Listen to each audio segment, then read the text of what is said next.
Hello बच्चों, आज हम मोस्ट इम्पॉर्टेंट लॉन्ग क्वेश्चन को पढ़ेंगे। इस क्वेश्चन में हम पहले ही ग्लूकोज का संरचना सूत्र, ग्लूकोज की ब्रोमीन जल व रेड फास्फोरस से क्रिया के रासायनिक समीकरण को पढ़ चुके हैं। आज हम ग्लूकोज की हाइड्रोक्सी एमीन व ग्लूकोज की नाइट्रिक अम्ल से क्रिया के रासायनिक समीकरण को पढ़ेंगे और समझने का प्रयास करेंगे। तो आज का पहला प्रश्न है ग्लूकोज की हाइड्रोक्सी एमीन से क्रिया। ग्लूकोज की क्रिया हाइड्रोक्सी एमीन से कराने पर ग्लूकोज ऑक्सिजन प्राप्त होता है। यह अभिक्रिया ग्लूकोज में कार्बोनिल समूह की पुष्टि करती है। इस अभिक्रिया को समझते हैं।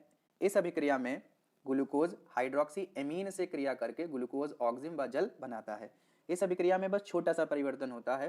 ग्लूकोज के प्रथम कार्बन मतलब CHO समूह से ऑक्सीजन और हाइड्रोक्सी एमीन से H2O के रूप में अलग हो जाता है। बाकी CHOH का होल 4 और CH2OH का होल 4 CH2OH बिल्कुल सेम रहता है।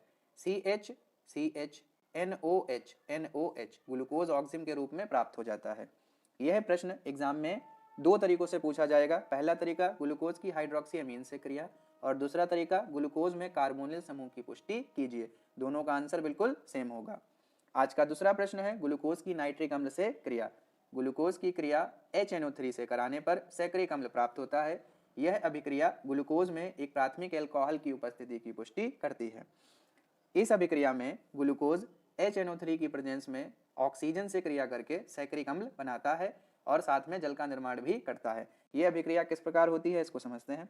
देखिए, इस अभिक्रिया में ग्लूकोज का CHOH का होल 4 देखिए ये बिल्कुल सेम रहेगा।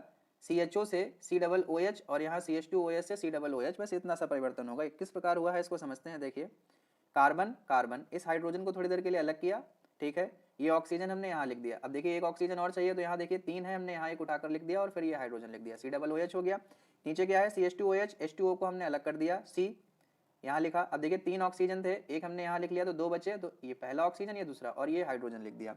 अगर आपके समझने में कोई समस्या है तो बस आप इतना याद रख सकते हैं कि CHO से COOH, CH2OH से COOH हो जाता है और सैकरिक अम्ल का निर्माण होता है।